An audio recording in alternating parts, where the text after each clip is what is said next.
Mahugad ni akong nadungog sa una, sa matag panagbangi sa sulod sa panimalay. Mga silingan nagtanaw, mga bata naghilak, samtang ang gugma hinay-hinay nga nagkabuwak. Sit sa babaye, ayusin ninyo inyong kaminoon.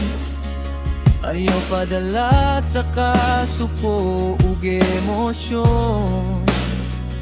Huna-hunaa ang mga bata nga nagtanaw, nga nagdanggo pa nga kumpleto ang ilang balay.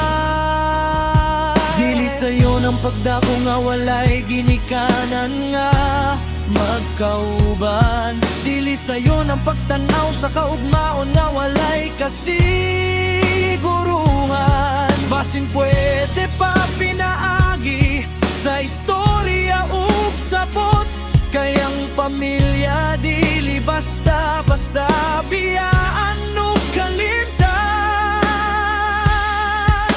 Duha ka tingog, duha ka tambag, nagbangga sa taliwala sa kagubot o kasakit. Kinsa bagyod ang sakto, kinsa bagyod ang angay paminawon, kung ang kasing-kasing na puno nasa samat. Asa man padulong ang pamilya nga nahugno. Sit sa lalaki, bulagi na siya, daghan pa man babae diha. Ngano magpabiling kung puro kasakit ang dala. Adlaw-adlaw na lang away ug panagsumbagay sa pulong, murag wala na'y kalinaw nga mahimong masandigan. Ang kinabuhi mo bora kaayo para sa walay kalipay. Ngano pugso ng kaugalingon sa relasyon nga nagkadaot. Basin sa pagbiya dunay bag-ong pagsugod, ug makit ano sa bang kalipay nga dugay nang nawala.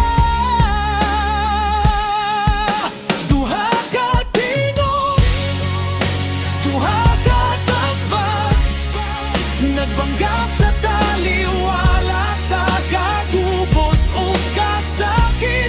Kinsa bagyod ang sakto, kinsa bagyod ang angay paminawon, kung ang kasing-kasing na puno nasa samat. Asa man padulong ang pamilya nga nahugno.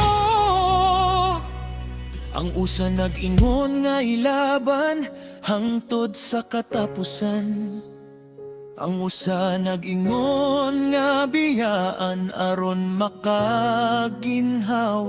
Apan walay nakakita sa tinuod nga gibati sa duha ka tawo nga napulan na sa kasakit. Ang mga bata sa tunga naghilom lamang, naglaom na moabot ang adlaw nga malinawan. Dili sila nang inahanglan o perpektong ginikanan, kundi ligog mga tinuod o responsabling pagatiman.